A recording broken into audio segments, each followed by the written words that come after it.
puncak depan warung angkringan, aku terbangun dengan pipi masih hangat. Entah karena mimpi ketemu aura kasih atau karena malu sendiri. Lah, wong mimpinya peluk-pelukan sambil dengerin lagu galau. Tapi kenyataannya aku cuma rebahan sendirian di depan angkringan, disaksikan lampu jalan dan tukang parkir yang mungkin udah curiga dari tadi. Aku bangun pelan-pelan, duduk dulu, kelingak-kelinguk ke kanan kiri. Takut ada yang lihat, takut juga kalau ada yang nyeletuk. Wah, masnya senyum-senyum sendiri habis mimpi ya. Langkahku lanjut menyusuri jalan nasional Blora Cepu. Kepala tertunduk malu-malu, kayak abis ketahuan curhat di status WhatsApp. Tapi di dalam hati aku tahu, aku harus segera mandi besar. Gawat kalau sampai masuk masjid dalam keadaan belum suci. Jalan kaki sambil ngitung langkah dan istighfar. Di kiri kanan berdiri pabrik-pabrik, suara mesin dan aroma logam menyatu dengan panas jalanan siang itu. Beberapa truk melintas, menggoyang angin, menambah rasa lapar dan hausku yang sejak tadi menggantung. Sampai akhirnya, aku melihat sebuah jembatan kecil dengan papan tua bertuliskan Jembatan Serut. Di bawahnya mengalir sungai. Tidak deras, tapi cukup jernih. Aku dekati dengan harapan besar, siapa tahu bisa mandi di sana. Mataku menyapu sekeliling, mencari tempat tersembunyi. Dan di seberang sana, tampak sebuah gubuk reot berdiri di pinggir sawah. Seperti rumah kecil yang ditinggal pemiliknya. Tapi entah kenapa memanggilku. Aku langkahkan kaki ke gubuk itu. Alhamdulillah, sepi. Tak ada orang, hanya angin sawah dan suara air mengalir. Aku turun ke sungai, airnya dingin menyegarkan. Kibaskan air ke wajah, lalu mandi dengan penuh rasa syukur. Seolah-olah air itu bukan sekadar pelepas kotoran, tapi juga pelepas beban di hati. Usai mandi, aku wudhu. Di atas tikar usang dalam gubuk itu, aku tunaikan duhur dan asyar jamaah takdim. Tak ada suara selain desir angin dan gemerisik daun. Tapi rasanya lebih hening daripada masjid kota. Lebih khusyuk. Dalam sujudku, aku merasa dekat. Sangat dekat. Seolah-olah setelah mimpi yang lucu dan perjalanan yang melelahkan, Allah memberiku tempat istirahat. Di tengah sawah, dengan angin yang ramah dan sejuknya air sungai sebagai pelukan kasihnya yang paling lembut.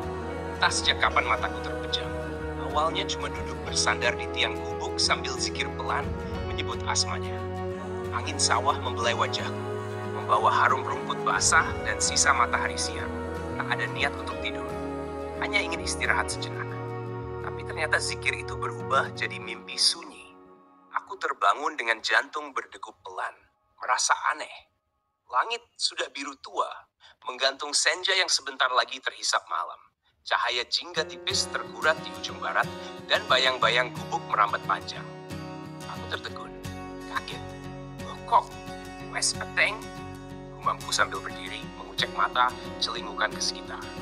Angin kini berhembus lebih dingin, membawa suara kodok dari pematang sawah, dan sesekali sautan burung kecil mencari ranting untuk pulang. Gubuk itu tetap sepi, tapi ada perasaan lain yang menyelusup diam-diam. Entah karena suasana, entah karena mimpi barusan yang samar. Aku merasa seperti tadi ada yang duduk di sampingku. Seorang tua berjenggot putih, bersarung lusuh, hanya menatapku sambil tersenyum. Tak bicara, tapi sorot matanya tenang, dalam, seolah berkata, istirahatlah, perjalananmu belum selesai. Aku celingukan lagi. Tak ada siapa-siapa. Hanya desir angin dan gemercik air sungai yang kini mulai meredup diselimuti gelap. Aku berdiri, menepuk-nepuk celana yang agak lembab karena duduk terlalu lama. Mulutku komat kamit, ya Allah, ini aku, sendirian lagi malam-malam begini. Harus cari masjid atau tempat aman buat istirahat. Tapi di hatiku, ada damai yang tak bisa dijelaskan. Seolah zikirku tadi tidak sia-sia. Seolah tidurku tadi adalah bentuk lain dari doa yang dikabulkan. Seolah ada yang menjagaku di gubuk sunyi itu.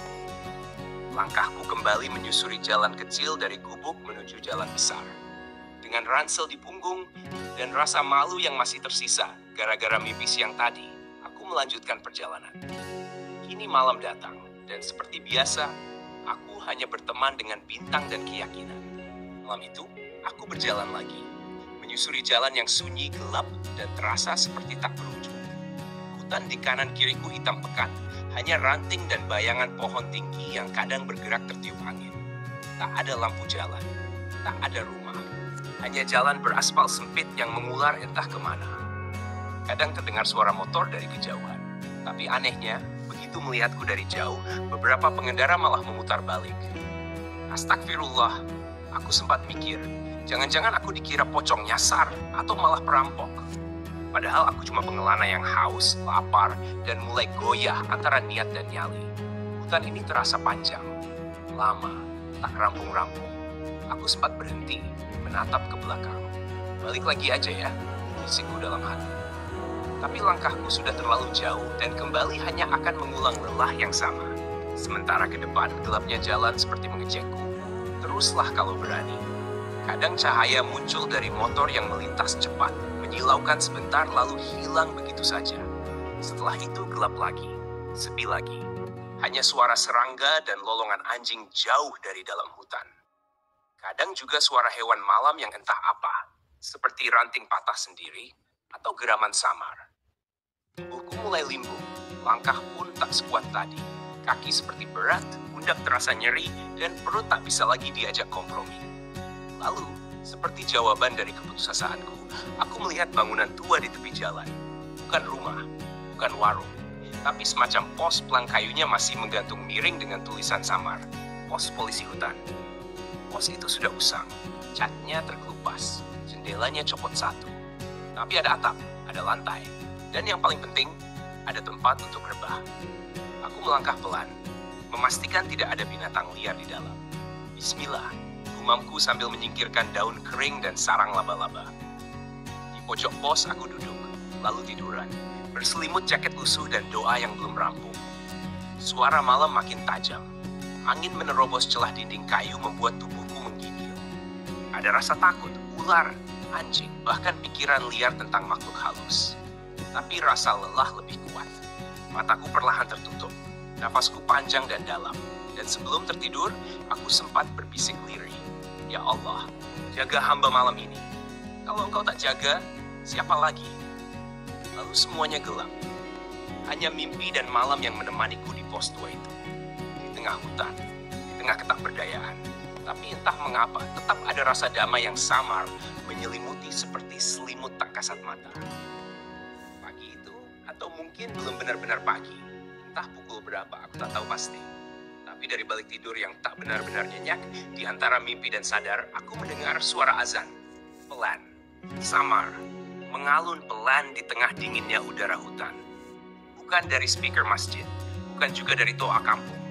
Tapi lebih seperti suara yang langsung menembus dada. Allahu Akbar, lembut, namun menggugah. Seolah bangun bukan hanya tubuhku, tapi juga jiwaku yang letih. Aku duduk tergesa, celingukan ke kanan kiri. Tak ada siapa-siapa. Jalanan masih gelap, hanya ada cahaya embun yang mulai menampakkan bayang di ujung daun.